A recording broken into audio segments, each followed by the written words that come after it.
think they ought to go back, you could go back to the original, you don't have to take that amendment.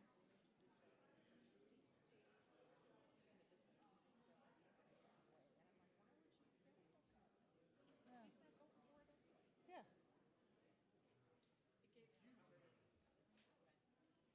Well, who are other people? I guess. Oh, go away. Great, how you doing?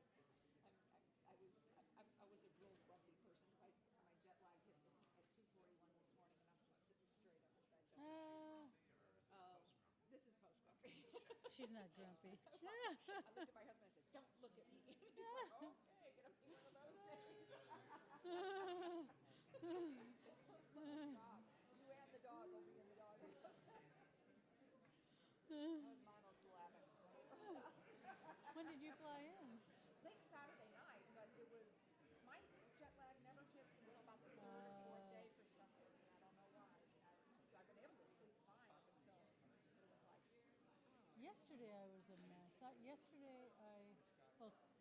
Tuesday night we had our city council meeting, went till 11 Yeah, at you night. guys went late, I heard. And then I had Las Vegas City Council to present the Southern Nevada Strong, and then last night I had North Las Vegas on League of Cities and Southern Nevada Strong. And I'll tell you, I came home and I was just rummy. Yeah. So this morning I got a good night's sleep. I felt good. Yeah. We're gonna go to the Onyx. Hey, Jerry. I know. I didn't even know that. Yeah.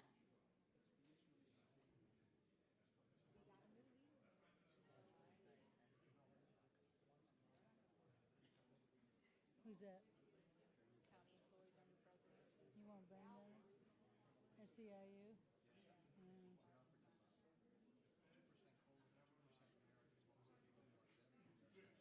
Nope. Oh. What's it worth to them, really? Is that a lot of money? I guess for senior As a people. former union president, I wouldn't give up either. So Yeah. because it took them 20 some odd years to get the longevity Yeah. in place, and they gave up a lot of salary to be able to do that at that time. You will never get that back. So I understand from that viewpoint. I also understand policy-wise, it's probably best to at least go forward and not. But to me, then that hits two class of workers, and that's always a Yeah. balance. How did they get it from Henderson? How did they give it up?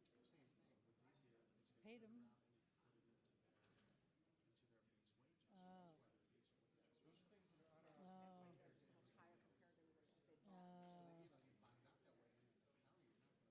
Yeah, because they get. Yeah. Because now they're doing a class and comp to try to bring back down the wage. Yeah.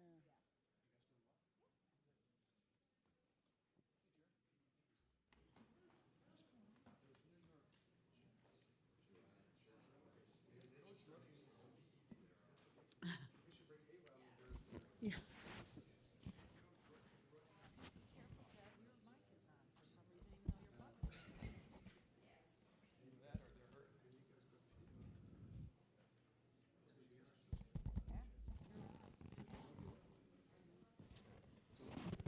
Hit your button.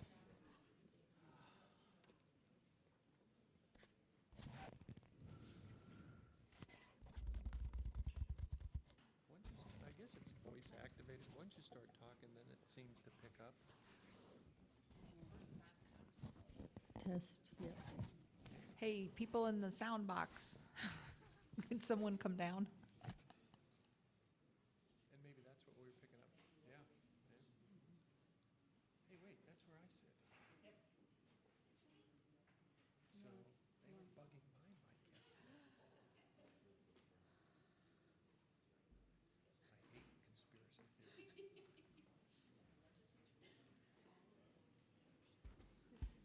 Remaining live. Yeah, yeah.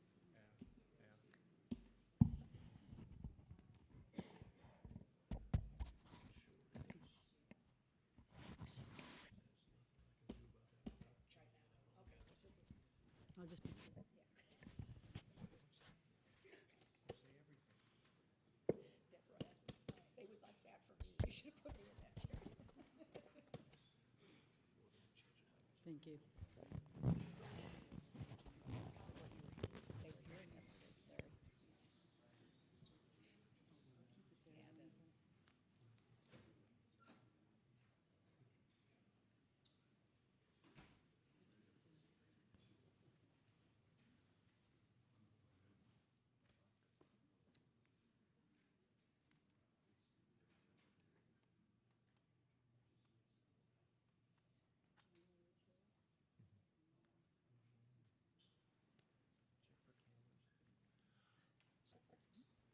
Good morning. We'll call to order the meeting of the Regional Transportation Commission of Southern Nevada. Ms. Quigley.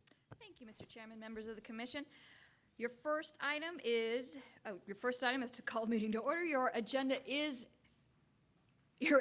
organized and ready for your approval. We would like to pull items number 44 and 52.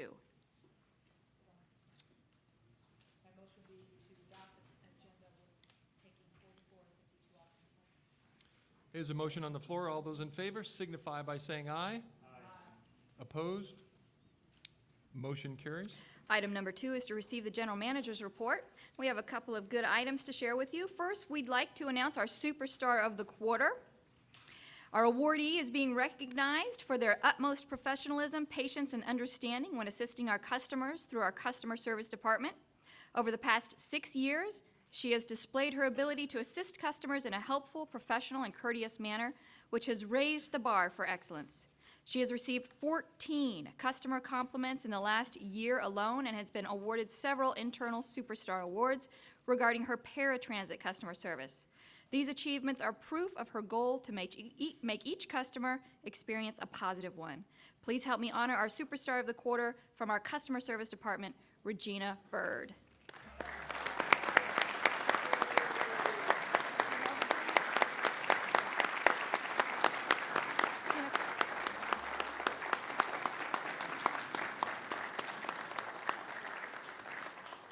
Regina, come on down. We'd like to give you your award and have a picture with the board as well.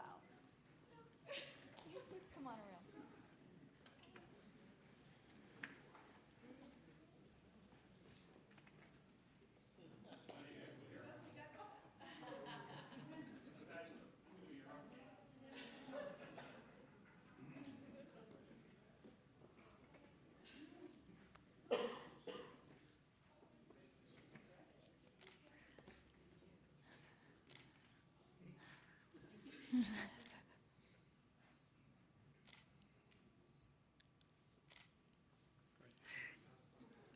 You want to just... Seriously? It was quite a shock. I just asked to volunteer to come. I didn't know. This took me by surprise. It's all about helping everybody the best that we can, and not just paratransit that I've just heard, but also the fixed route customers. Everybody deserves. I'm just sorry, I'm lost for words. But thank you so much. Thank you. I appreciate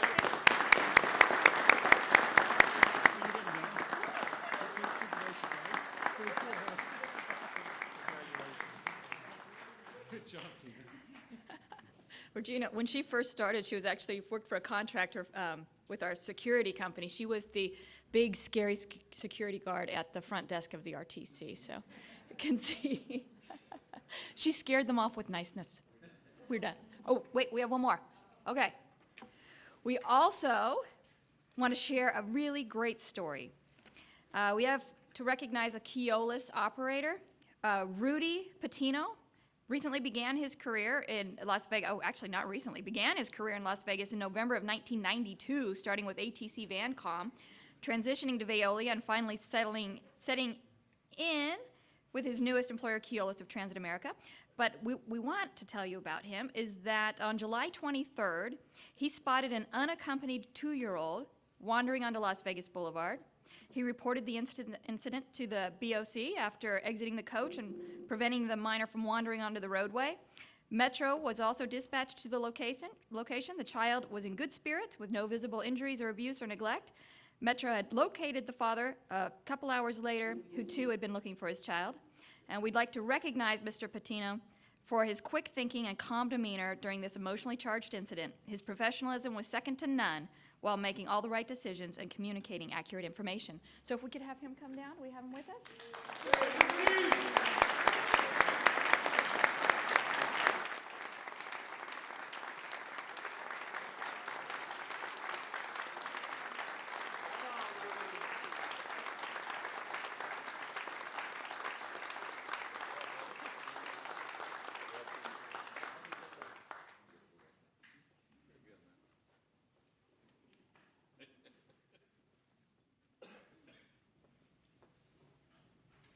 would just want to get a picture if we could with the board. Thanks.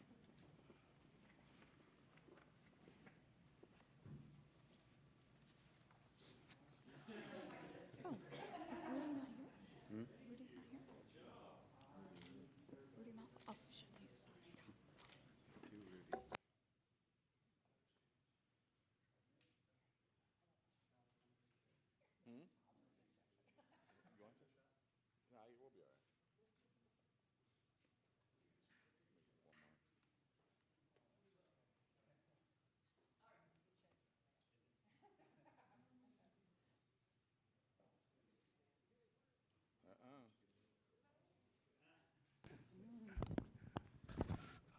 My name's Rudy Patino. I drive for Keolis, and thank you very much, but I'm not a talker. I wish I was, but any of you would have done the same thing if you see a little baby walking out the street. Okay, thank you.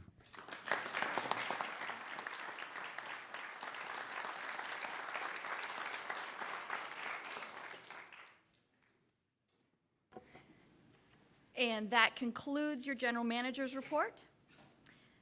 Item number 3 is to receive the Nevada Department of Transportation Director's Report.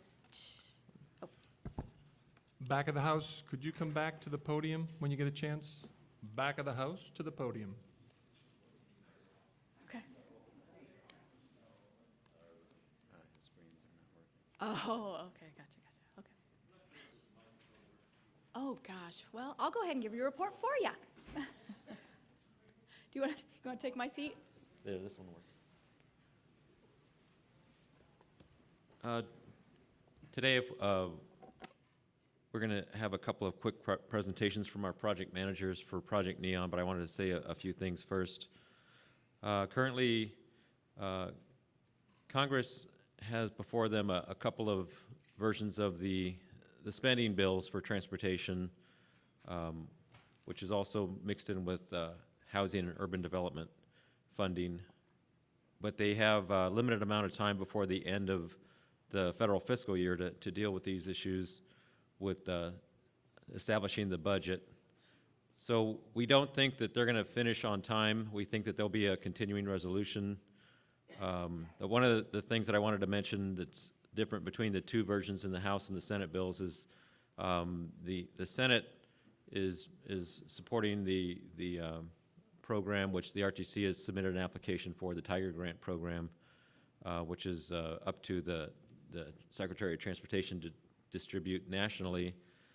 We'll see what they can do in between the House and the Senate versions of the bill, but we definitely support having that program continue because there's a lot of good projects that were submitted from various entities in Nevada to compete for that grant program.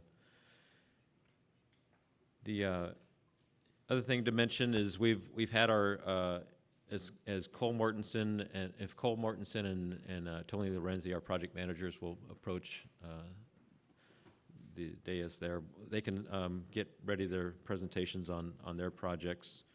But we definitely had a lot of outreach, a lot of turnout for our industry day, as we called it, for Project Neon. So it's our first public-private partnership.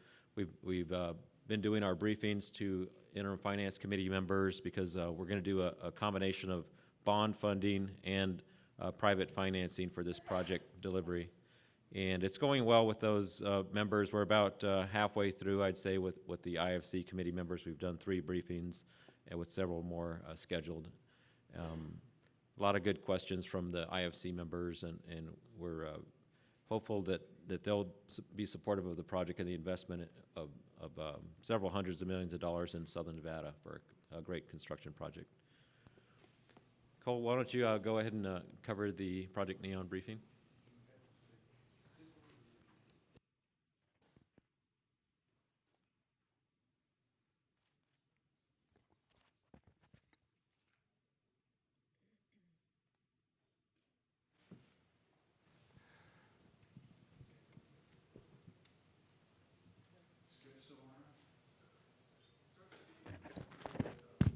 Oh, it might actually pick up now.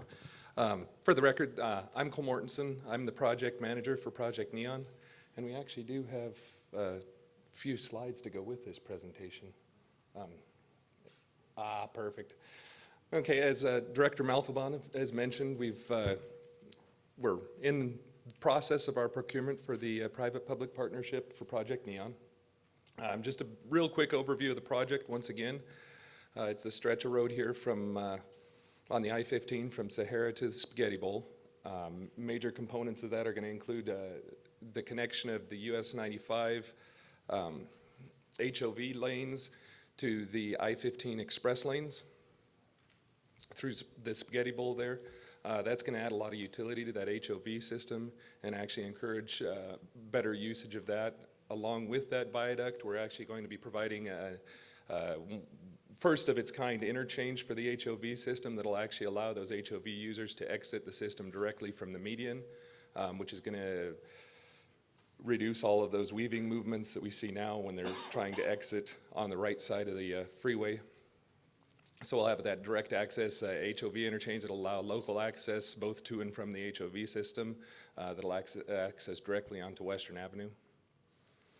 We're going to be adding an additional half diamond approach to Alta and Bonneville, along with the reconfiguration of Charleston Boulevard.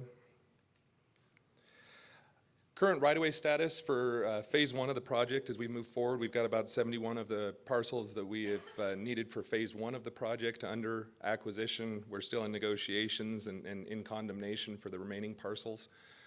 Right now, as Director Malfabon mentioned, we're moving forward with getting approval to bond for the right-of-way for phases 3 and 4, which are now included in the private-public partnership. And I believe that the last time I was before the commission here, we had just talked about including phases 1 and 3 as part of the private-public partnership.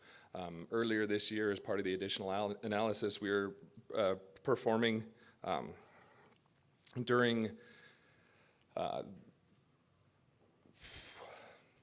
that analysis, we discovered that the cost estimate that we had for phases 1 and 3 had significantly been reduced through a number of engineering efforts as well as just advancing those designs. So we were able to include phase 4 as part of the project as well. What we have below is our typical time frame for right-of-way acquisition. Once we get the approval to move forward with bonding, it'll be about an 18 to 24-month process for us to acquire those phases 3 and 4 parcels so that we can move forward with the private-public partnership. Right now, the timeframes that we're looking at for that private-public partnership, we'll have a RFP out to industry sometime around February of 2014. We should have a short list of proposers at that point in time too, and we anticipate getting under contract with the selected proposers sometime around the end of 2014, putting construction starting sometime around 2015. The projected limits for the project, with Cole, it being... excuse me just for a sec. Yeah. The director is on record with very specific dates. So when you say somewhere around 2015, we're going to defer back to what Rudy told us. A little more specific as far as somewhere around 2015, early, first quarter. First quarter? Okay, we'll go with first quarter of 2015. We're shooting for that. That'll work. And so, of course, we're excited about being able to move forward with a project of that size, especially here. The reduction to traffic impacts is going to be greatly enhanced, especially considering that we'll be working with a larger footprint for the contractor to keep that traffic moving. First quarter of 2015. Look forward to that. As part of the P3 project, operations and maintenance will be turned over to the private partner. That footprint right now, we're currently looking at somewhere between Valley View on US 95 and about the UPRR grade separation. And then on the I-15, we're looking about from Spring Mountain to Washington Avenue. There's still a number of decisions that need to be worked out with that, specifically when we turn over the maintenance and operations of some of the legacy facilities, some of the older bridges, what kind of impacts that has on the project. But overall, that's where we're at with the procurement. So I guess at this point in time, what I'd like to do is point out that we're really, once again, trying to make that extra effort to get out to the public the information that we can and trying to keep the website up to date. Again, we've got Facebook and Twitter that we anticipate picking up quite a bit more here once we get a selected partner and we can start actually getting more up-to-date information out as far as how people are going to be impacted by the project and what we can do to help. So with that, if you... Thank you. Did you put your name on the record, Cole? I believe I Very did good, starting thank off. you. Comments or questions? Yes, Councilwoman, I did have and then a Councilman. question for Rudy. And at the end of the last session, the governor approved an additional seat on the NDOT board for Southern Nevada, and I wondered what the status of that is. I believe that will go into effect on January of 2014. And is there a process available for folks that might be interested in that seat, or what is the process? I believe that it comes from, I'm not sure if it's the state senate or the entire leadership in the legislature, but the legislature basically here's a list of interested candidates that they've pre-approved, and then the governor selects off that list. But we'll get some more information. I'll report on that next time about the process. Councilman Ross? Thank you, Mr. Chairman. Mr. Mortensen, I love public-private partnerships. I think this concept is great. I think this is the direction we need to go to get this done. My concern is this, as you were giving your presentation, and as I attended the last presentation you gave out at Centennial, we'll have no control, and we have little control anyway because of NRS right now, over who actually gets to build, who actually gets to get their hands dirty and do the work.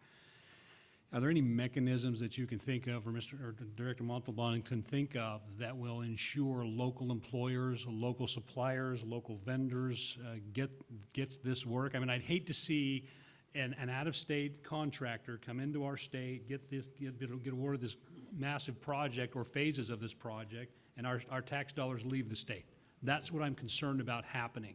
And I don't know if there's any mechanism that any of us or any of you can think of to make sure that doesn't happen. So Nevada taxpayer dollars stay right here in Nevada where they need to stay. Can you direct her? Yeah, I'll respond to that, Okay. Councilman. It's a design-build procurement, so it's a combination of their technical score and their price for the construction effort and the operations and maintenance effort. What we can do is put points into having that local knowledge, and it's really based on having that local presence. So the folks that we've seen on these, no, it was that microphone. The teams that we've seen have a combination of primarily, it's all local companies, so local design companies, local contractors.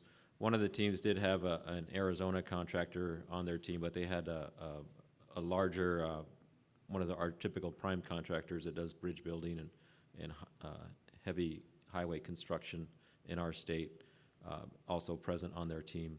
So we believe that we're going to get, typically it's more economical and cost-effective for those teams to have that local presence for the contracting effort and the design effort.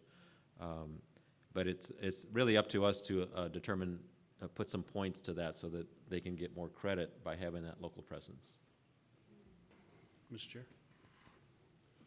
Thank you, Mr. Chair.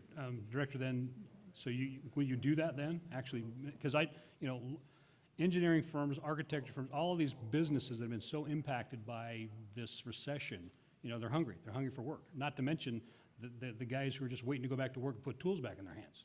So if you could do that, that would be awesome. That would be that mechanism that would ensure, to certainly in my concern, that we'll keep our taxpayer dollars here instead of leaving the state. And you get that, and I think you Yes, support we're going my to do position that. We're going to there. put more points into that local scoring criteria.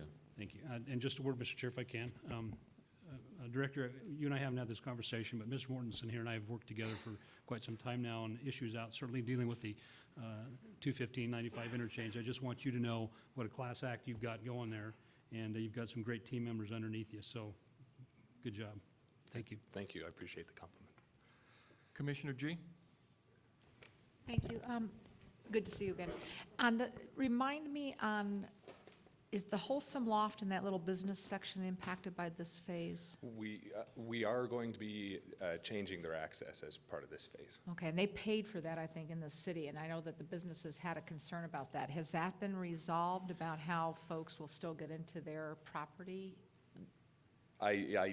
We're still working with them on developing solutions that work better for them. Right now, there's only a certain amount that we can do based on safety, site distances, and then, of course, they're geometrically constrained by having to go down so far to get into the UPRR Yeah. railroad. I just don't want to landlock that business because it's kind of a progressive little group over there, and I'm hoping that we can work out something with the design. I know, because I think that was part of when they went in, I think the city required them to put that turn light, didn't they, or something? Did they pay for that part of it? If I may, Mr. Chair, Commissioner, I don't remember that because it was probably before my time, Yeah. but I do know, and Ms. Mortensen, you might want to let the board know that that whole, the whole configuration there at Charleston and I-15 is going to be reconfigured from what it is today. Am I correct? I mean, that's from the. Correct. from Correct. some of Without the- creating any flood issues. But all of those things are being taken into consideration, and we certainly don't want any of those businesses to be affected negatively. We want them to be affected positively by the Correct. changes that are going to take place. And did we resolve the church issue? Are they impacted still? I remember they came before Lois and I at One that of town hall we one had. of the later phases may impact a portion of the church Is that property phase there on three? the west side. I believe it's Wait. what we were referring to as phase two, two, the But reestablishment of You're doing one and MLK. three and then two, I think, or something Correct, like and that. we're working on kind of rebranding those phases so that we're not confusing things as we move forward. Okay. We're looking at this project now as the P3 scope rather than saying phases 1, 3, and Okay. 4. And But then yes, the houses, AMR has to move, right? correct. And then I think they are going one block in, this is now my district again, so that's why I think you were purchasing, I can't think of the name of the street, not Shadow. I think you had to buy one set of houses, but it came up at the town hall to make sure that we had a proper buffer for the rest of the residents that stayed there. That was part of the issue that was there. We've worked with several of the homeowners in those areas that have had some concerns, and I think that we're resolving those issues. Okay. And what is the cost of phase one again? Well, phase one has actually changed. So I guess and the reason that I say that is that with delivering phase three at the same time, it really changes what we were planning The on dynamics, constructing as part of phase one. And so really the overall scope of this project now, what we're looking at from an overall cost estimate is going to end up being over $400 million worth of construction. Right now we're working on the phase one right-of-way. We're looking at about $120 million worth of right-of-way. For phases 3 and 4, it's going to be another $80 to $100 million worth of right-of-way before we can get moving. And part of the concern of constituents at that time was that this plan was based on when we had our growth and all the traffic that was coming in. And granted, the Spaghetti Bowl's still a mess, and trying to exit on Rancho and all that is still a problem. I think we're at the point, at least as an organization, transportation-wise, that we shouldn't just be adding more roadway, but we should be looking at multimodal components. So I know that part of the discussion from constituents was to make sure that this wasn't being used on numbers that have been at the height of the traffic, but rather the better flow and necessity and access issues. Yeah, we're currently working on updating the analysis based on the new regional model, and so we'll be taking into account those projected traffic numbers. One of the things that I would like to add, though, is that while we are doing a lot of work down in that area, we're not adding a single general purpose lane to the I-15. This project really is about encouraging HOV use, improving transit through that usage, as well as improving the safety and the operations of those exterior lanes by the ramp braiding, by taking that on-ramp traffic either up and over or under the And put it off-ramp down. traffic. Yeah, and so And I think you answered that, but I thought it was important because there were people that were at that meeting who felt that we were just adding lanes, which is not what we want to do anymore in response. Yeah, so. and to give you just kind of a feeling for what we are doing with phase four is actually the ramp braiding of the southbound lanes. And right now, based on the preliminary traffic analysis that we are looking at, if we can get phase 4 built, it eliminates about 5,000 weaving movements in the peak hours. So that's all those cars that are competing for a lane Right. space, either coming on or trying to get off the freeway, which is what we're finding is causing a number of those accidents through that area. So, we are looking at trying to provide solutions that provide better operations and not just building out. Good. And then finally, how much money has been allocated at this point? Right now, I believe that we have programmed right around $170 million. To at least finish the right-of-way purchase? And that was largely just for phase 1 efforts. Right. And then as Director Malfabon had mentioned, we're working on the necessary finances for the right-of-way acquisition for the P3 project as we move forward. And then we're also working on setting up the funding for the private partnership as well. We're getting prepared to apply for a TIFIA loan. We're looking at utilizing private activity bonds for the private developers so that they can utilize a lot of those low interest loan programs that are out there. Okay, and then AB 44 applies to part of this if it has no federal funding, which is the local hire? I believe with this being a federally funded project, we can't It's apply complete, that. it'll be, It's completely, Okay. since federal funds have been applied to it, it's completely under the All right. federal program. but the efforts will be made to hire locally, and I think that was Councilman Ross's. Thank you. So the reference to the bonding and some of the financing, that's on a parallel track. Yes, the bonding is to support the acquisition of the other phases of, phases 3 and phase 4 right-of-way, which is closer to the Walker Furniture Spaghetti Bowl area there. The other thing that we're gonna ask for bonding for is, basically after the completion of construction, which we're anticipating about a 3-year construction period, there'd be a substantial, bond of about $200 million to pay back, buy off a chunk of that debt, because obviously the state can get low interest rates on our state-issued bonds, and we can basically buy down the debt off of that construction cost of the project. So bonding for the right-of-way acquisition and some of that right-of-way, the utility relocation that has to occur to set up the construction, and then another series of bonds would be to buy down the construction debt, and then we use our available fuel tax revenue to make annual payments, which are called availability payments. So there's no tolling involved whatsoever. And your anticipated start date? First quarter of 2015, I believe. Director, I think, speak on behalf of the board. Any assistance you need from us, support, partnership, showing up at meetings, please take advantage of the partnership. Thank you. Thank you. Thank you.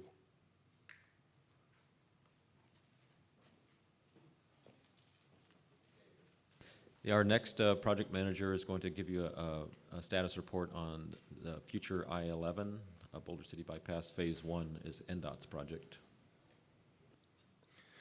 Thank you, Director Malfabon. For the record, my name is Tony Lorenzi, a Senior Project Manager with the Nevada Department of Transportation. So, good morning, Commissioners. I'm here today to give an update on the Boulder City Bypass. Over the last several months, this stretch of the bypass has been designated as the future I-11. So we're going to start hearing more and more about I-11 interchanged with the Boulder City Bypass. This first slide is just an overview of the project. On the left-hand side of the screen, the heavy green line is phase 1 of the bypass. It's about 3 miles in length, stretches from the Henderson to the 95, and the blue line is phase 2, which is approximately 12 miles, and that stretches from the 95 to the newly constructed Hoover Dam bypass approaches. Phase 2 is being administered by the RTC, so we've been working, coordinating with the RTC regularly on the efforts. This next slide is a photo simulation of the railroad pass interchange. As you can see in the foreground, that is the frontage road, and there's a multi-use pedestrian path adjacent to the frontage road. And right in the center of the picture is the direct connector ramps taking traffic from Las Vegas into the Boulder City area. And you can see the Railroad Pass Casino on the left-hand side.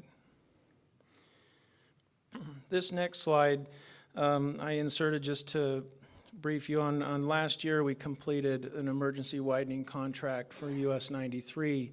In October of 2012, when the Hoover Dam Bypass Bridge opened up, the city of Boulder City was experiencing just severe congestion. You can see in that picture in the lower left. And they were just completely gridlocked on the weekends and on holidays. So the department quickly administered a contract to widen that 5.5 miles of the corridor, and we were able to get that open before the holiday season. And now it's 4 lanes all the way from Las Vegas over the bridge into Arizona. So it greatly helped the flow of traffic, but there still is a need for the bypass, especially with growing numbers of traffic, and to help get the trucks to take the bypass as opposed to through the city. Some of the major project elements you can see are realigning the US 93 and 95 to create an access controlled facility from the Foothills Drive to the US 95. We'll be building one new diamond interchange. That'll be in the ultimate build out, but when we're building package 3, and you'll see in a second on the next slide, package 3 and package 4, there'll be a half diamond interchange with the construction of package 3. We'll have direct connector ramps from the new facility to the US 93 through Boulder City, direct connector ramps to the 95 as well, existing access perpetuated, and throughout this whole design process, in anticipation of the future I-11 designation, we used interstate design standards for the bypass. And for more information, there's our project website there at the bottom. A handful of the benefits that I'll mention on the bypass.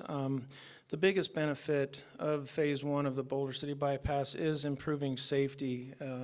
Currently, the Railroad Pass Casino, there's a half signal there in front of the casino, and it's an inadequate horizontal curvature, meaning from leaving Boulder City heading into Las Vegas, as you come around that curve, inadequate sight distance.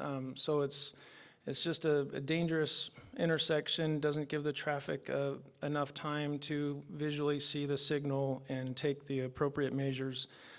Coming from Las Vegas to Boulder City, there is no signal to stop the flow of traffic.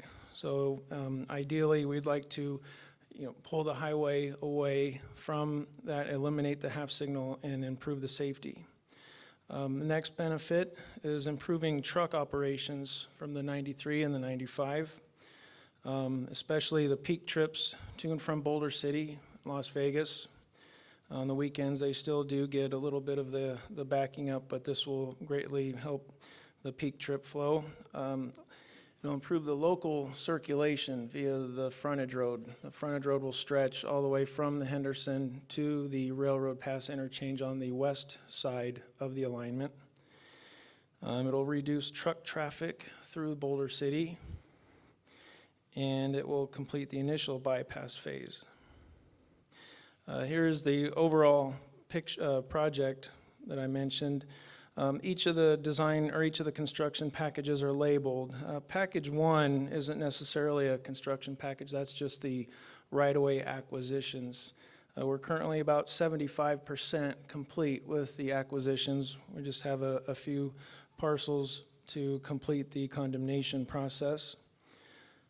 Package 2A is the tortoise fencing and plant salvaging. We just completed that contract. They put up tortoise fencing around the entire perimeter of phase 1 and salvaged about 20,000 endangered species of plants. And that was preparing the package 2B construction, which will be released this fall. That is where we will build the entire frontage road, as you see in the heavy green line on the west side of the alignment. There's a large retaining wall, and we'll be doing a lot of utility relocations along with that. Package 3 is the main line from the Foothills grade separation in Henderson to the Railroad Pass interchange. Those plans are currently about 90% complete, and the bridge structures are 60%. We anticipate advertising this package in the fall of next year, with the construction notice to proceed early in 2015. Package 4, as you can see in the brownish, reddish-brown line work, that is the main line from the Railroad Pass interchange to the 95. I put a note there. Package 4, now that the RTC is administering phase 2 and pending the outcome of the vote on AB 413 for the gas tax indexing, we're going to work, we've been working with the RTC on splitting package 4. A portion of it will go with the RTC's release of the phase 2 design build, and a portion of it will be incorporated into package 3. As you can see, it would be tough to divide it right at the interchange, the loop interchange there, so we're going to move it to a more appropriate location and kind of draw the line in the sand, and been working with the RTC on where that's going to take place. So a lot of it just hinges on the AB 413. Package 5 points to just one single railroad bridge. The new alignment of the US 93, 95 will go underneath the railroad. The railroad will remain at grade, and we're going to be building a bridge, and again, the main line will dip underneath the future bridge. Okay, this next slide shows package 3 by itself, and I mentioned the half diamond interchange. As you can see there, we will be building that in preparation for the next package, package 4. This next slide refers to the landscape and aesthetics. If you look in between, there, the frontage road is the dark gray line, and you can see the future main line. Well, it's maybe hard to see, but there's the retaining wall. You can see the label pointing to the proposed retaining wall.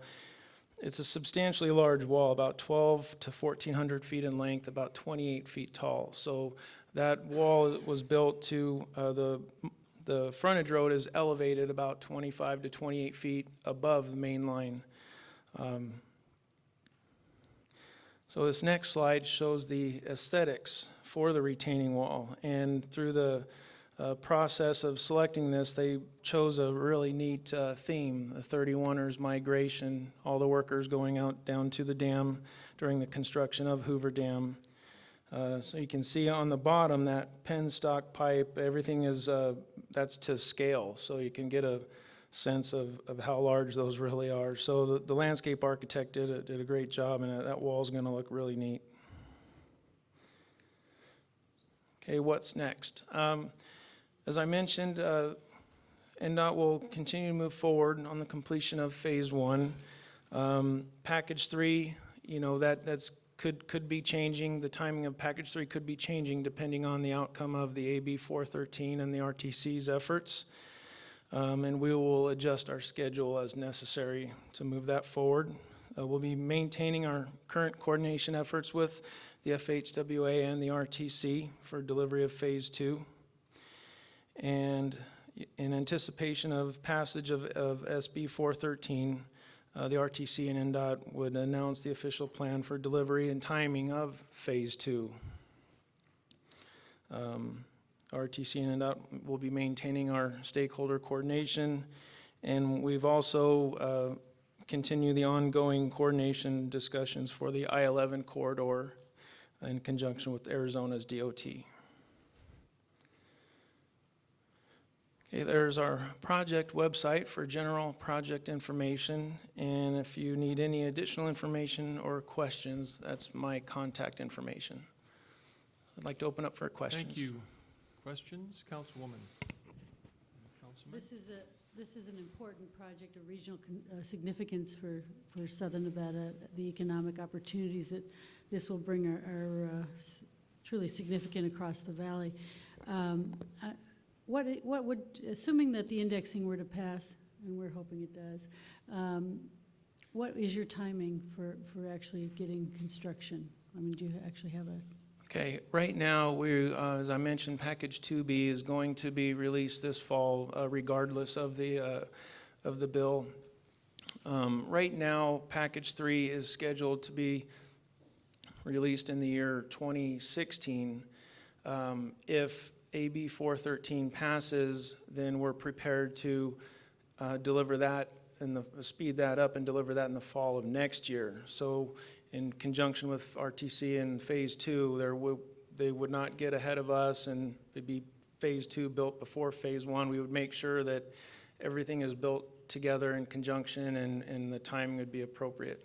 Okay, great. And then just piggybacking on what Councilman Ross said about jobs, making sure that as many jobs as possible are folks in the local community being hired from Nevada. Yeah, this one, it differs from Neon a little bit. Neon is going to be the P3, the design, build, delivery. Now, the RTC will be delivering phase 2 as a design, build, delivery. Right now, the department is releasing this as a design, bid, build. That's your traditional design it, put the plans out to bid. So it'd be a low bid selection. Now, Director Malfabon and some of the other staff at NDOT, we have other options to deliver packages 3 in conjunction with package 2 as different delivery methods that we're still looking at. Okay, thank you. Councilman Ross? Thank you, Mr. Councilman, you bring up a good point. You guys aren't going to go do a CMAR on it, a CMAR? That gives you the ability to be a little more picky and choosy as to who's going to do the work. I am very concerned about the low bidder process. That is something that it is an option, and it is something that we are really looking at. My project management chief, and they're putting together a package to bring to Director Malfabon, and we're discussing that. Well, we're bound by NRS on this low bidder thing, and I think the CMAR process, even though some contractors don't like it, it still gives the awarding body the ability to be a little more choosy on who they pick and choose to get these projects done. And the projects, the significance of this, Councilwoman, that you mentioned, and the jobs are important, and keeping, the taxpayer dollar here, not into California, Utah, Arizona, that's important. I'm sorry, Go ahead, I was Mr. going to let you, the widening contract that I mentioned, we do have, our civil rights group they keep track of how the percentage of the contractors are local, state of Nevada employees, and Keeping track doesn't cut it for me. well, there's requirements that they have to do a portion of the work, and we go through in the bidding process. We look at that and take that into the evaluation. And if they're not meeting the standard or the requirements, then they don't get the job. But what if they're the lowest, most responsible bidder? Then they wouldn't be the responsible bidder. They'd just be the lowest. Is that what you're telling me? I think this is probably a topic for a larger discussion, though, with you, Director. But I think you get the sense of where we are going as the representatives of Southern Nevada in regards to trying to keep these dollars here and trying to keep our workers working and our businesses business doors open. I think that's important. I think I also want to talk about the larger picture, and you alluded to that in regards to commerce between the two very large cities who do not have a direct connection. Arizona is working towards getting theirs going. Am I correct, Mr. Yes, Lindsay? because currently Las Vegas, and this is the only stretch of highway connecting two major metropolitan cities of 1 million plus without, an interstate. So that is one of our major points of the project. And I think in the long-term sense, and every resident in Clark County should be picking up the phone, calling their county commissioners, expressing their support for AB 413, because this is economically important to the Southwest. I mean, we need this to continue to be competitive on a global nature. Exactly, and what some people don't understand is adding a few cents to the price of gasoline can extend the life of their vehicles. It creates jobs, it helps build better roads, it's less wear and tear on the vehicles. So there's big picture elements there to consider as well. Thank you, Mr. Lorenzi. Mr. Chairman, what's the phone number? 455-3500. Call your county commissioner today. Commissioner? On the bidding, NDOT actually does a very good job. I think we're trying to do something on the modeling based on what you track as far as local employment, women-owned, minority businesses, and you have a matrix, I believe, that you've had to do over probably since 2005, I think. Is that, I can't remember because that was Assemblyman Hogan had kind of worked with you all on that part of it, but that's not a requirement under the low bid. You would still track and try to hire minority-based businesses and women-owned and so forth, and then a diverse population. regardless if you did a CMAR or anything else. Correct. We have a that DBE, was disadvantaged business enterprise. We have DBE goals that we're required to meet. And so every project has a specific DBE goal that's designated for that project. I thought so. I just couldn't remember if it was tied to anything or not. Thank you, Mr. Chair. Thank you. Any other questions? Thank you, Mr. Lorenzi. You're welcome. And that concludes the director's report from NDOT. Thank you. Thank you, Director. Item number 5 will be handled by Sandra Stanko. If I could ask her to step up.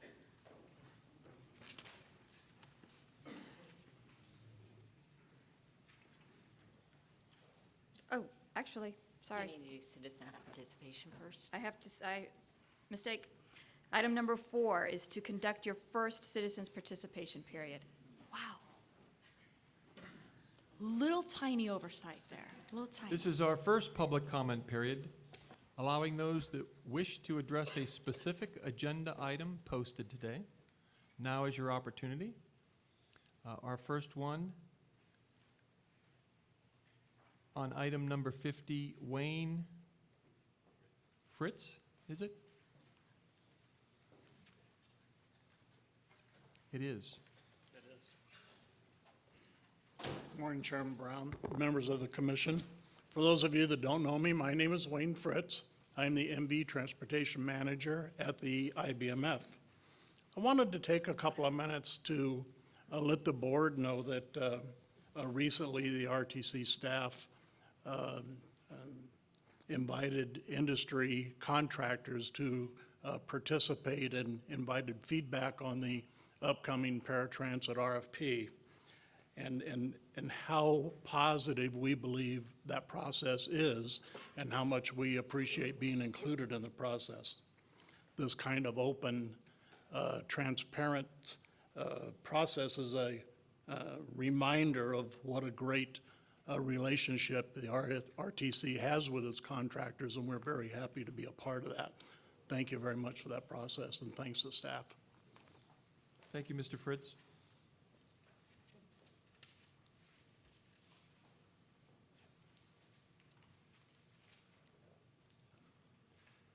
Nick, did you change the spelling on your last name? No, sir, I just have terrible penmanship. Nick Prompona, Senior Vice President with First Transit, and Wayne just stole my thunder. Everything that I came up here to say, he basically said. I must tell you, just to add on what Wayne said, that there are very few there are very few agencies in our industry that go to the level that your staff go to in terms of making sure that there's full transparency in the process. And kudos to Tina, to MJ and the rest of the staff for what you've done here. It's a great opportunity. Bring us in, ask us questions. What do you think of the RFP? What do you think of the contract? We give you honest dialogue back, and then you incorporate what we believe to be the best possible solicitation. So, well done. Thank you. Thank you. On agenda item number 51, Michael Griffiths.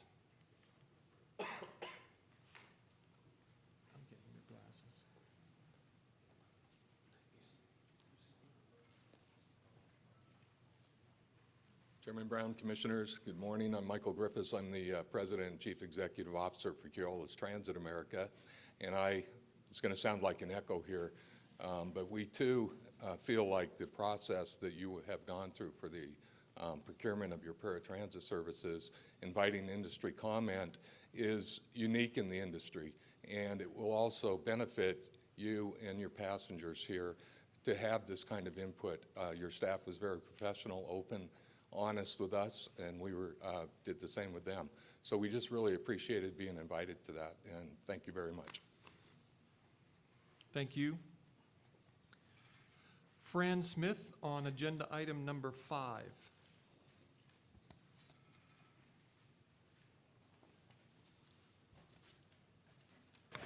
Thank you, Mr. Chairman and Commissioners. I'm Fran Smith with ITN Las Vegas Valley.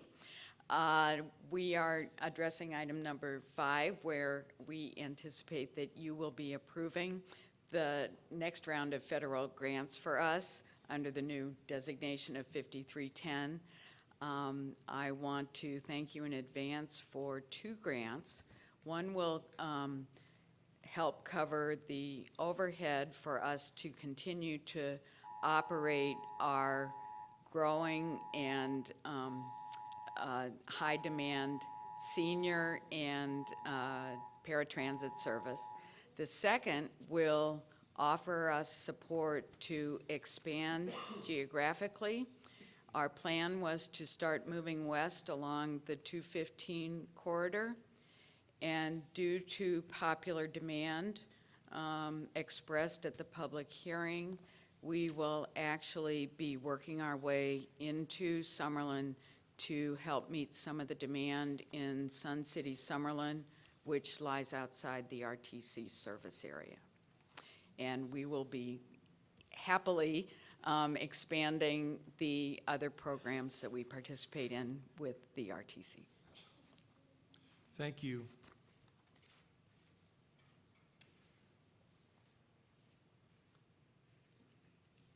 Corin Warren on item number 5. Hi, I'm Corinne Warren with the St. Rose Dominican Hospitals, and I run Helping Hands of Henderson. And we are here to thank the commission for hopefully approving the federal funds again to allow us to continue to provide transportation through the RTC for seniors and the disabled who live in any of the Henderson zip codes, and allow our expansion to bring on another driver. Just to give you an idea, with the funds that you guys provided last year, we were able to serve 362 unduplicated seniors and disabled, and we provided close to 13,000 rides to those seniors, to their doctor's appointments, grocery shopping, and necessary life errands. We're hoping this year to serve 400 unduplicated seniors and disabled and provide 15,000 rides to them to keep them active in their communities and allow them to maintain healthy lives. And we do that through volunteers and through full-time van drivers. And we've also been able to couple RTC's funding along with other federal grants, city grants, and donations through fundraising activities that we do to also bring on a volunteer coordinator to get the local community more involved. So we just really appreciate you guys supporting us and letting the community know that you really care about what we're doing and able to supplement what paratransit does in addition to, because we know you can't cover the whole city. So thank you again for what you do. Thank you. Mr. Mendoza on items number 38 and question mark 40. Good morning, Commissioners. Jose Mendoza Jr., President for ATU Local 1637. Regarding item number 38, the ATU would like to know if the Southern Nevada Transit Coalition is a private company.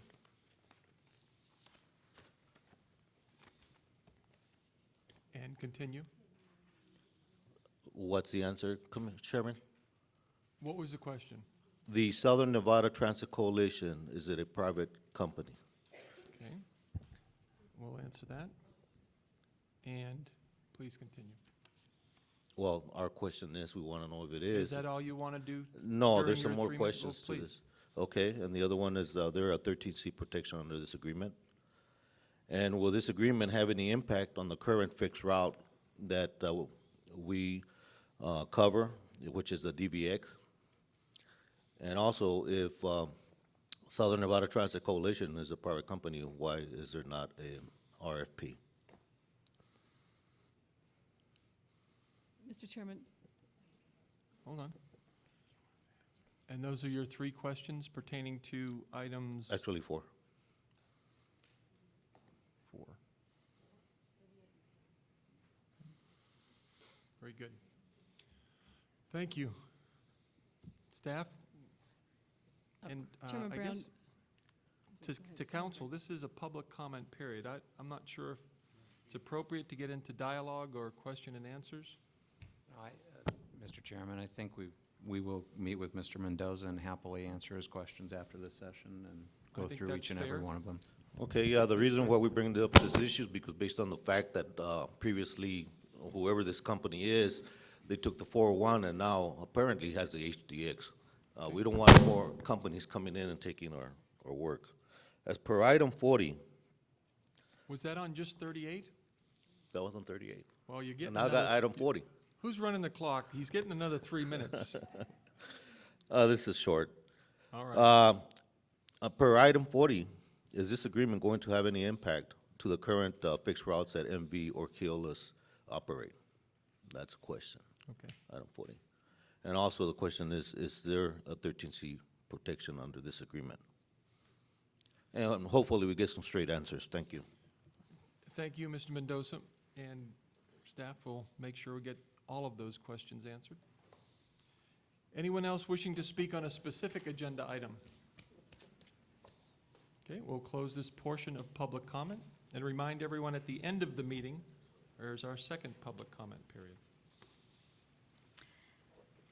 Thank you, Mr. Chairman, members of the commission. Moving on to agenda item number 5, we have Sandra Stanko, who will present that item. Thank you, Tina. I'm Sandy Stanko, Director of Transit Services. Item number 5 is one of my favorite agenda items, and Fran and Corrine did half of my job for me because they are great community partners. So the item is to approve the program of projects for Section 5307, which is the Job Access Reverse Commute Funds, and Section 5310, Enhanced Mobility of Seniors and Individuals with Disabilities, which was formerly New Freedom.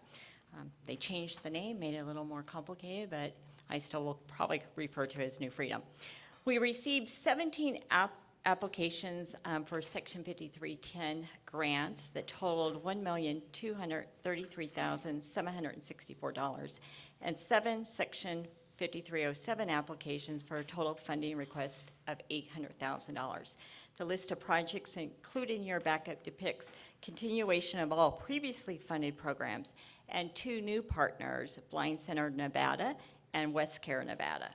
I am pleased to share with you that our nonprofit providers also identified underserved areas, as Fran mentioned, in Summerlin, and some areas in the Northwest, so that we could add some additional service hours and address some of those unmet needs. Staff recommends approval. Also, there are several items on the agenda, item 36 through 41. There are actually contracts for Section 53 and 10 funding. So that's part of the approval process. And I'm happy to answer any questions. Comments or questions from the board?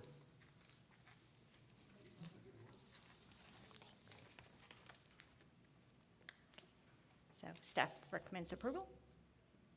I make a motion for, that's okay, I make a motion for approval if there's no questions. Thank you, Commissioner. There's a motion on the floor. All those in favor signify by saying aye. Opposed? Motion carries. Thank you, Mr. Chairman. Items 6 through 48 constitute your consent agenda and may be taken in one motion. Motion on the floor. All those in favor signify by saying aye. Opposed?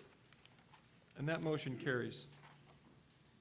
Item number 49 will be handled by Assistant General Manager MJ Maynard. Mr. Chairman and members of the commission, item 49 is to receive a recommendation from the Evaluation Committee to select Vector Media Transit Advertising Group to provide transit vehicle advertising in accordance with requests for proposals number 13-053 and authorize staff to negotiate a contract. The RTC issued the RFP on April 25th, 2013, structured as a 2-step evaluation procurement. On May 29th, 6 proposals were received. 3 firms were determined to be in the competitive range and were invited to submit proposals for step 2 of the RFP evaluation process. The final technical qualifications and price scores are as follows. Clear Channel Outdoor, total score 436.8.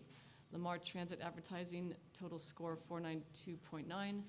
Vector Media Transit Advertising Group, total score 553.2, and staff does recommend approval. Comments or questions from the board? Entertain a motion. I would move selection of Vector Media. Motion on the floor. All those in favor signify by saying aye. Opposed? That motion carries.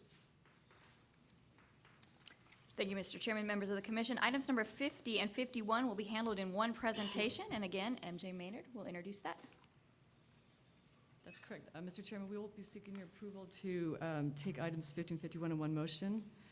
Item 50 is to receive a report on feedback received from the industry review process for project number 13-036, Americans with Disabilities Act Paratransit Services. The RTC released the draft proposal for industry review on June 18th, 2013. The purpose of the industry review is an effort to issue the best possible RFP and to obtain industry feedback on the solicitation structure and draft contract terms and conditions. RTC staff members met one-on-one with interested industry review parties on July 9th and 10th. Participants were invited to submit written comments on the documents. This report is a summary of feedback received through the industry review process. Item 51 is to receive today any additional feedback from industry review participants. And Sue Joseph, our manager of specialized services, will now present those findings to you.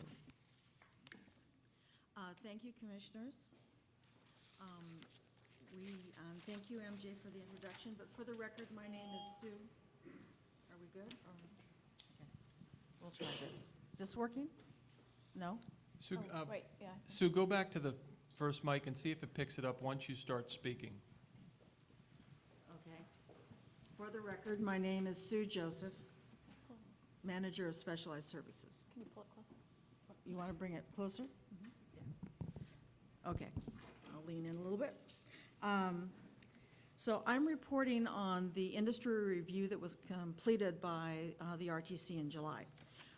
10 organizations were notified and 6 came to meet with the RTC and provide comments. The RFP was designed from the fixed route procurement document, and the only alterations that were made concern items where current experience has indicated improvements could be made, or those items where there are just natural differences between the structure of fixed route operations versus paratransit operations. Along with the industry review that has been conducted by the RTC, we feel that this industry review, and we heard it from many of our partners, that it created a really good exchange of ideas. Many of the comments that they've made have already been incorporated into the document because they were technical in nature. What we're going to focus on today concerns those items where we have been offered ideas by multiple contractors, or those items, if adopted, would actually change the scope of the RFP. So we want to start, though, with a quick review of what the board has already approved in their April meeting. The first item that was approved was the contract terms. It's going to be 5-year base with 2 option periods. The first option period will be 3 years, the second will be 2. As regards the solicitation process, it will be a 2-step process. And the first step will be technical qualifications, and those who pass through will then go through another set of qualifications and the pricing structure. The evaluation criteria that was determined will be for 40% of value will be the management approach, key personnel plan, and the staffing plan. In this element, there will also be interviews conducted with the local management team and corporate representatives. Then the next item will be work plans and their startup plans, valued at 35% of the total, and then the experience and references will account for 25%. Going into step 2, this will be a 50-50 evaluation process with qualifications at 50% and the pricing structure at 50%. Within the qualifications, there will be a tabletop exercise for the local management team. Then finally, the board approved the evaluation team would be a cross-functional blend of RTC staff and consultants. So as we move into the actual industry review, the first issue that came up was whether to award a single or to award multiple contracts.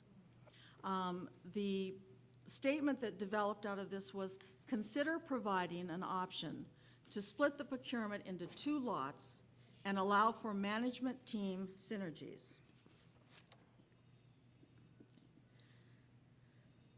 The board may wish to consider keeping the award as a single contract to avoid violating the FTA's open competition requirements. Okay. As we move on to the next item, it's financial information, and the industry suggested permitting parent companies to provide audited financial statements on behalf of the proposers. We agree with the industry review, and the board may wish to consider permitting parent companies to provide an audited financial statement on behalf of the proposers if the proposer is a subsidiary that does not publish audited financial statements. Okay. As relates to experience and references, the input was focus proposer's experience on the contractor's executive management team. We know that the local management team is really key to the success of delivering service.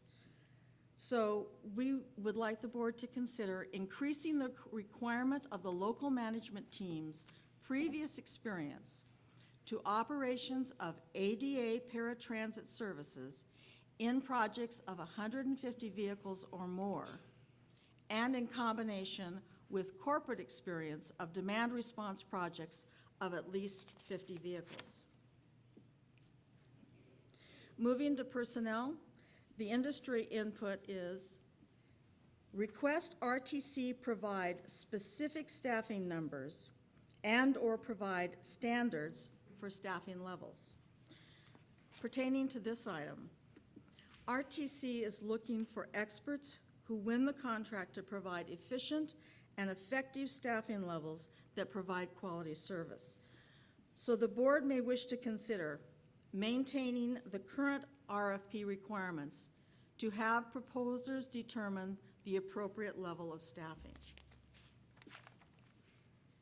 As regards the vehicle acquisition plan, industry input was the contract should have language to allow for written negotiation of the cost when vehicle delivery is delayed by a minimum of 6 months.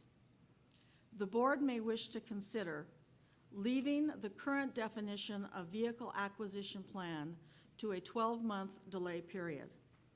Participants in the industry review did not have a chance to view the actual acquisition plan, which has been determined to be very aggressive.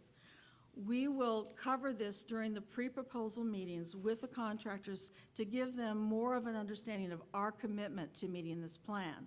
Additionally, the RFP process allows for them to ask additional questions for more qualifications during the process.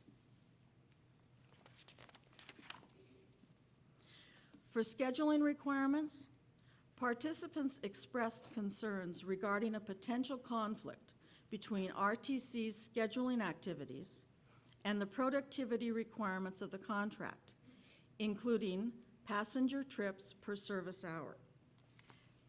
Based on overwhelming input from the industry, we will proceed with peer reviews to look for best practices. We're then going to bring those back to you in September with recommendations for a final approval. So the board may wish to consider permitting staff to develop a recommendation following a peer review of similar-sized ADA paratransit systems. And our last input that we're going to cover has to do with including innovative approaches in the RFP and to have them evaluated in both the technical and price proposals. We recommend including the innovation criteria as part of the RFP, and it be scored in the technical submission. This approach mirrors what was done with the fixed route process. So I want to thank you, commissioners, and our team is available for any questions. Thank you, Ms. Joseph. Perhaps the board, we can take 1 through 7 in some kind of order. So we'll start with item number 1, comments or questions from the board. Slight deviation. Oh, we're just commenting, okay. On item number 1, Commissioner Giunciliani? Thank you. Can you speak a little bit further to FTA's circular open competition requirements? Is there a prohibition then because the disabled community and there could be an effect on that part? Our team member, Sharon Hott, who's the purchasing manager, will address that. Commissioners, my name is Sharon Hout. It'll come on. Keep talking and they'll pick you Okay, up good. sometime. In respect to Commissioner Chris G's comment or question, the FTA Circular 4221F calls for open competition requirements. And what that circular talks about, along with the best practices procurement manual, is that any solicitation that we do, we have to make sure that it's open and fair to all parties. If we were to take this recommendation, which is to split the procurement into 2 lots and allow for management team synergies, that could theoretically give 2 of the companies an unfair advantage, and then it would not be full and open competition. And that's different from what we did with the current fixed route because we didn't allow the synergies of the management? Correct. Okay.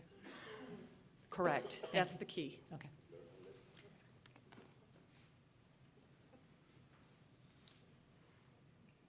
And legal counsel? You concur? I do.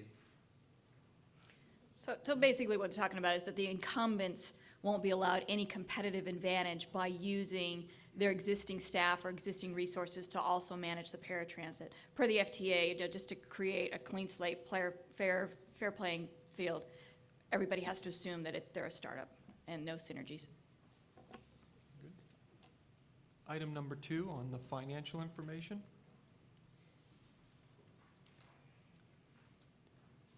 Just a brief question for the CPAs on staff. In permitting the parent companies to provide an audited financial statement, I would ask that we make sure there's language in there that financial statement is provided in terms acceptable to the RTC. I'm not sure how we get there. I wouldn't want a company or a corporation to be submitting their boilerplate or their format that doesn't fit into what our expectations would be. You comfortable with that? Duly noted. Okay.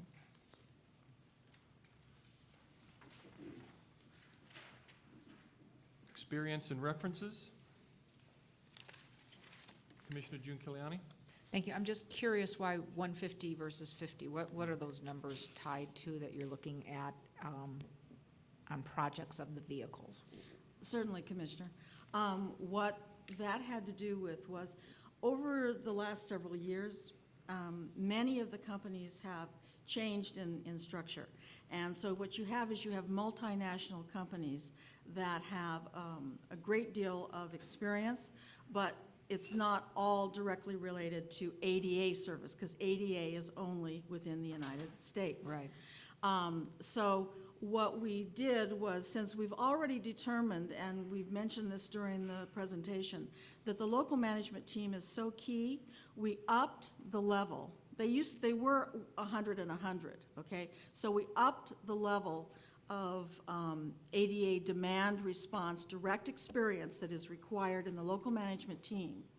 And we adjusted the other so that to demand response in a multi-level to where people could participate. We once again want to keep this as open as we possibly can, feeling that the 2-step would ferret out if anyone didn't really bring to the table the experiences that was needed. So how many vehicles do we have in paratransit? We will probably be operating under this contract with around both between 275 to 300. Okay, so what you did is And we are one of the largest, so to set it at that level would really restrict competition. so- So the 150 is deemed is large. Large in and of itself. So Yes. that would recognize a larger company, but the 50 vehicles could also then allow for someone that had experience, was a smaller operator to be able to compete. Correct. Okay, but there was no requirement that 150 and 50 were it. You guys just picked a number, which we always do in government, so that's, I'm just trying to make sure that there wasn't something else there. Okay, thank you. Thank you, Mr. Chair. Number 4 would be personnel. Comments or questions?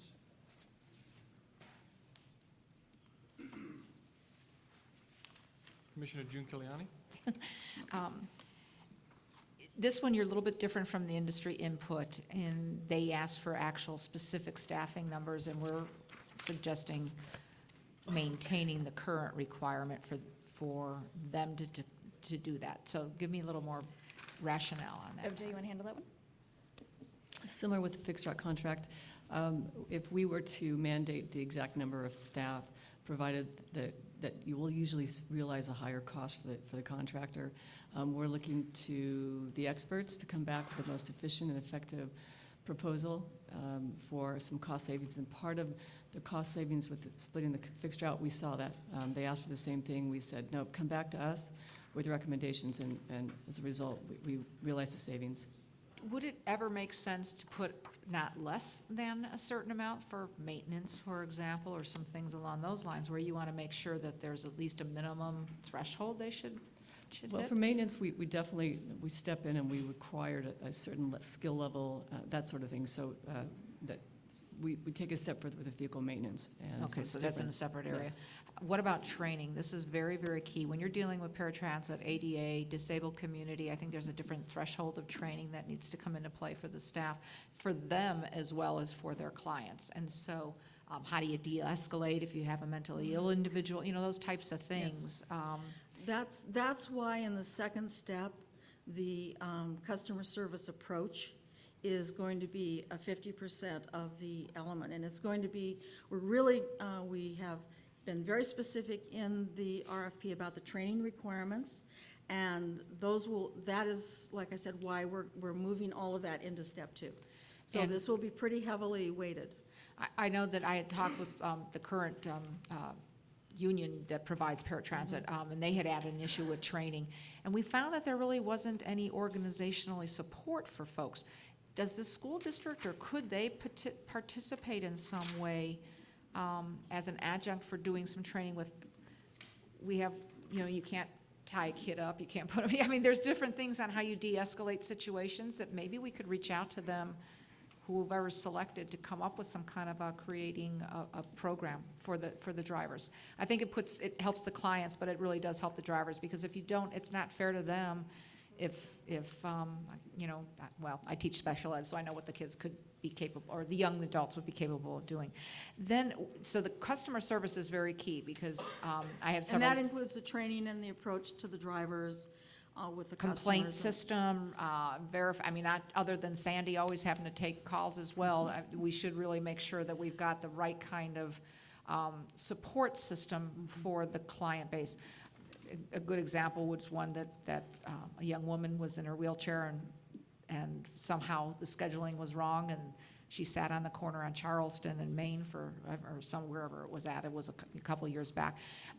Different things on what are our emergency responses, what happens if there's a health issue while they're in transit, making sure that people that are more vulnerable don't get left without. So those are just some things I would hope that you would have that conversation as you flush things out. I think you actually bring up some really great issues for us to continue to dive into. I'll get with staff and dive into them more.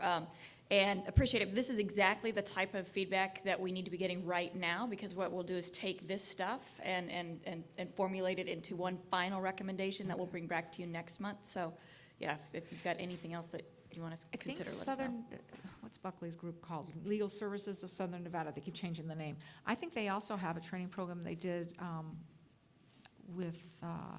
that they help the school district with. So that there may be something out there formally that might exist as well. Thank you, Mr. Chair. Okay. Thank you. So certainly a lot of emphasis on the training requirements that we're going to ask. And I am very confident that I am not the only one in the audience writing very diligently down this. Number 5, the Oh, I'm sorry, Commissioner. I'm so sorry. And it may not be contained in this one. Do we have a standard to make sure that there's some benefit level, that we make sure that there's insurance that's covered for the employees and that part of it, or is that in a different section? Yes, Commissioner, it's the same. Like we same did in the with previous fixed one? route, Because, correct. yeah, we don't Yes. want to, we want competitive salaries and benefits that are covered. Okay, thank you. Number 5, vehicle acquisition plan.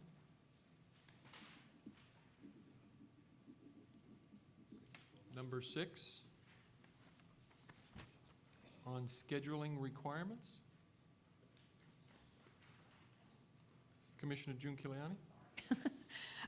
I just was curious what other similar-sized ADA systems are out there, because we are one of the larger ones. So in yours, do we, what other, I mean, if we're going to look at a peer review component.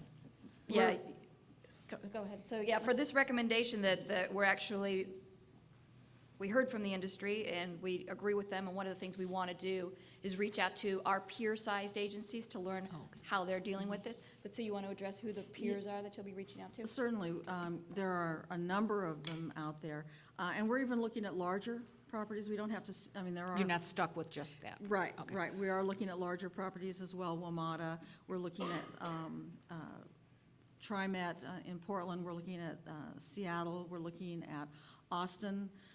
There are a number of out there that fall within the range, either a few a little smaller than us, but still considered large in this.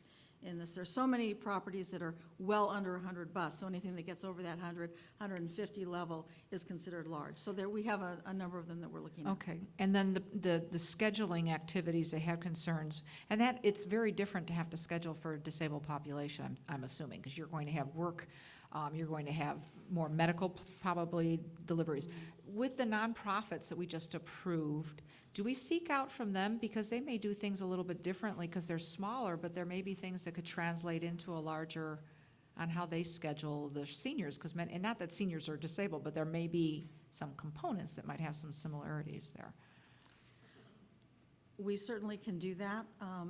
This issue related more to what the participants saw as a potential conflict between us asking for certain productivity standards and customer service standards when we are totally responsible for the scheduling. And that's legit. I would totally agree with them on that. And Okay, I misread that. And we felt that, we heard them, and that is why we're seeking some idea on how I other gotcha. contracts are being addressed in this manner. Okay, I misinterpreted that. Thank you. And to clarify, during the next 30-day window, the industry still has the ability to interact with staff. Is that correct? We're not in the cone of silence period. We're still in that development phase. After next board meeting, I think when we come back with the final, then we'll move into cone of silence. And number 7, innovative approaches.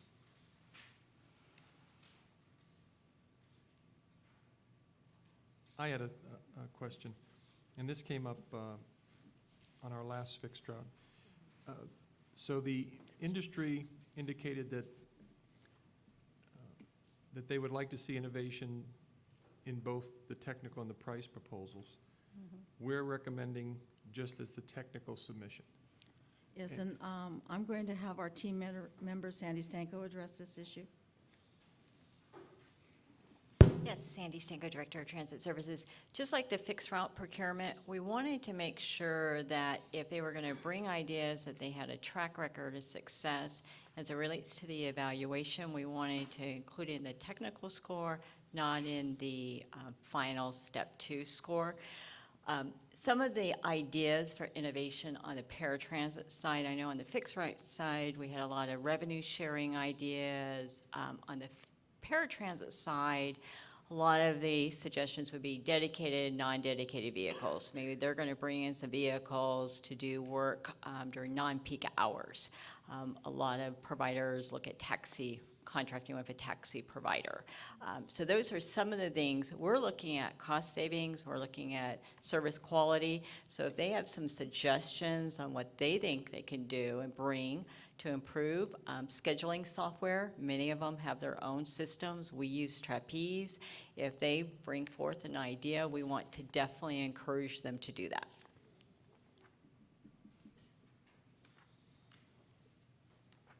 Hypothetically, if someone gets through the first phase and they're into the second, and one of their innovative ideas was documented as a price saving, we feel that that would then be reflected in their total price, That's correct. but we would not give them extra credit for that innovative approach. No, because the second phase is 50% of the score is price. So if they are able to bring a proposal with a new idea of paratransit operation, they would include that as part of their bid. It wouldn't be included as an option, it would be included as their bottom. They would have included it in their price Yeah. proposal. That's correct. Okay.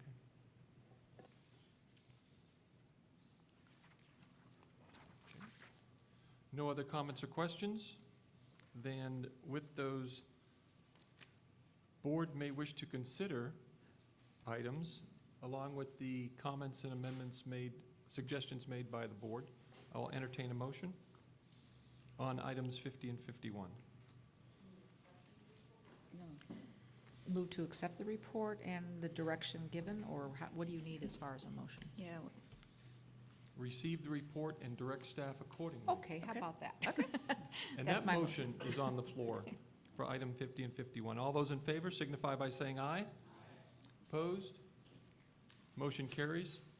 And item number 52 was pulled, and the reason we pulled that is because we knew that there was still going to be additional feedback we would be receiving. We wanted to make sure that we incorporate all of it before we come back to you next month with the final proposed RFP. So with that, we move on to item number 53, which is to conduct your last citizens participation period. This is time set aside for those wishing to address the board.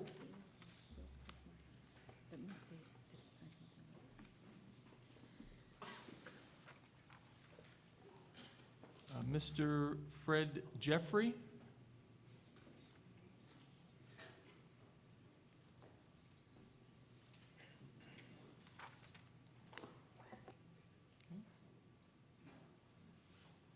Mr. Sam Santoria.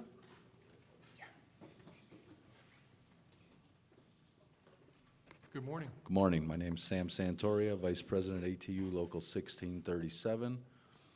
First off, Chairman Brown, I want to thank you for acknowledging one of our drivers. You received the email from me, and we appreciate that. the email. And that was very nice of you. Just to give you guys a heads up, last month you honored another one of the drivers, which was Sal Navarro. This month, Rudy Patino, and both of them are ATU members. Now, I know some people up here might think the ATU is a bunch of monsters, but we're really not.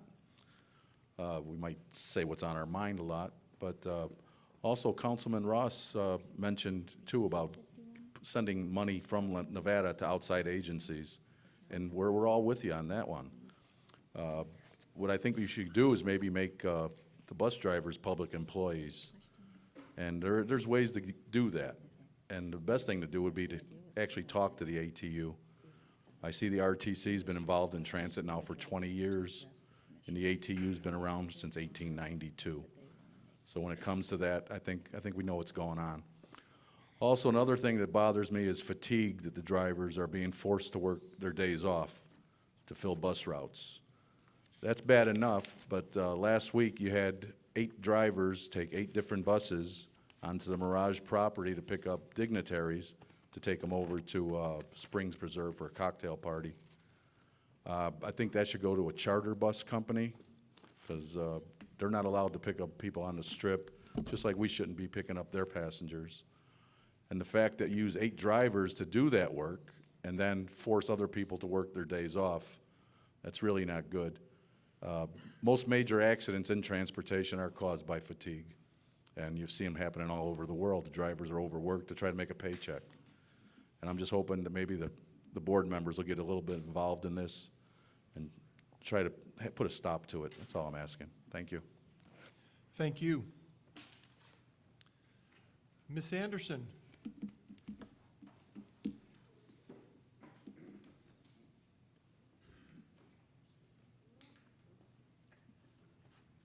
Good morning. I'm Patricia Anderson. I know you have made your decision on these two companies. Number one, I think it's not well, like I said, my suggestion, we need to go to one. You need to get to the stronger company, that's the strongest one. I know it's a lot of money involved when you do a changing back and forth.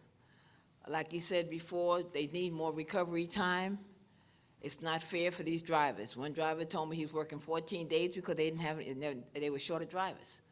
I don't think that's a lot of days. And I think that as far as their money, and I know I talked about this before, their money, as far as their money is concerned, they don't have any lunch hour, no free time. Okay, that $275 that you took away 2 or 3 years ago, I think they need to come back and all they pay. That was my suggestion. Because they really are there, and then they need more. Now, another thing, they need the double-decker buses. Okay, you know they break down a lot because they're from Canada, they're not fused to all this. They need more recovery time, they need to take time, at a bus stop, regardless, get out, stretch their legs, because it's not fair to them. And like you said again before, they shouldn't work on their days off. If they work 5 days, they should have their days off. They shouldn't have to be called in. If we have the drivers that you have, that you are not there longer, or they got frustrated and they quit, whatever the case is, they need to be reinstated. This way you will have a backup driver. See, like I said before, New York has vacation drivers, they have relief drivers, they have so many drivers, they have to close the list down. They have too many drivers. Because I have already talked to a few, they said they have too many. They have drivers even giving directions. They run out of buses. And that's what we should, because if you respect the drivers, you'll have drivers. You have great drivers. Carol is great. She works very hard. Barbara's great on the Tropicana bus. She needs a medal. Anyway, it's a lot of people that I know, and then I talk to a lot of them. They're frustrated. They're upset. And I keep telling them, hang in there, do what you have to do, okay? So have a nice weekend, and God bless you all. Thank you, Ms. Anderson. Thor Berg.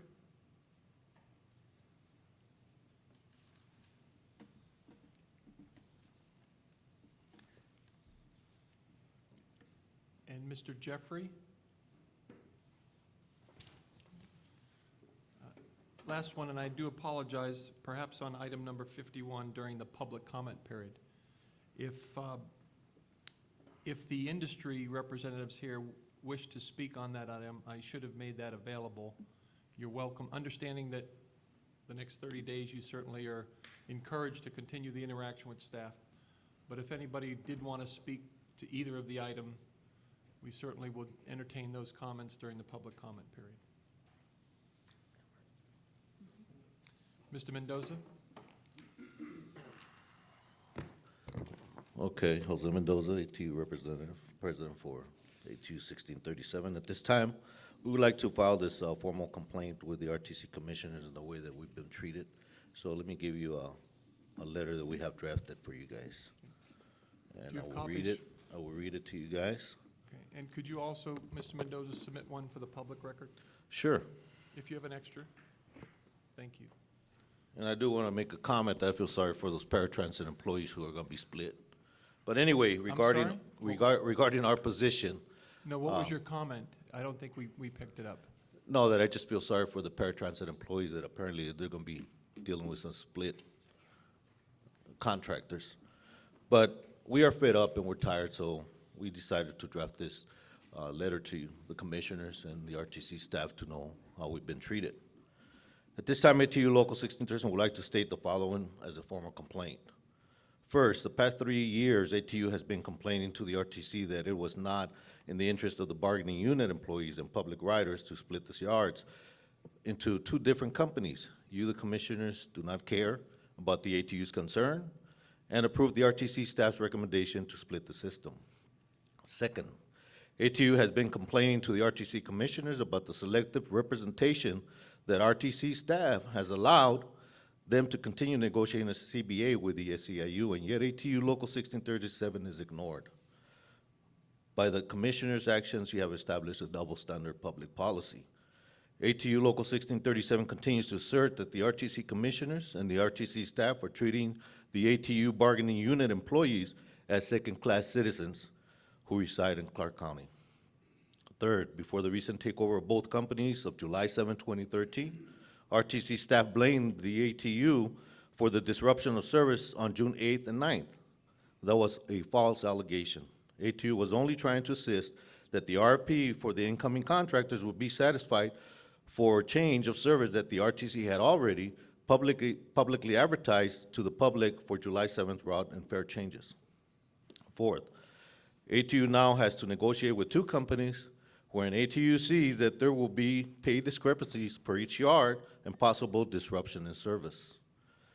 Does the RTC staff and commissioners care about the employees who are citizens of Las Vegas who work for these private contractors? No, you don't. You rather throw all of us under the bus, but still take care of a few who are represented by the SEIU. RTC staff and commissioners, all of you should be ashamed of yourselves for your hypocrisy actions.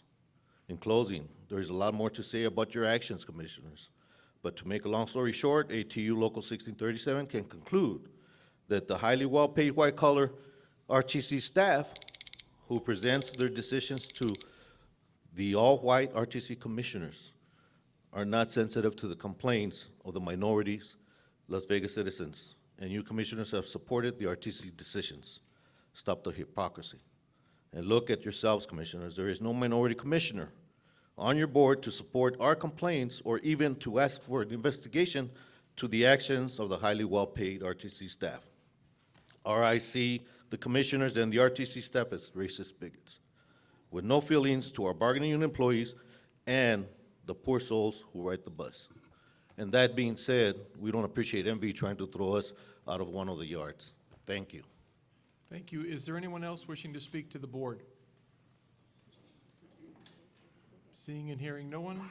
Wait, someone's moving. Thank you. I'm Randy Botzett with Local Teamsters 631.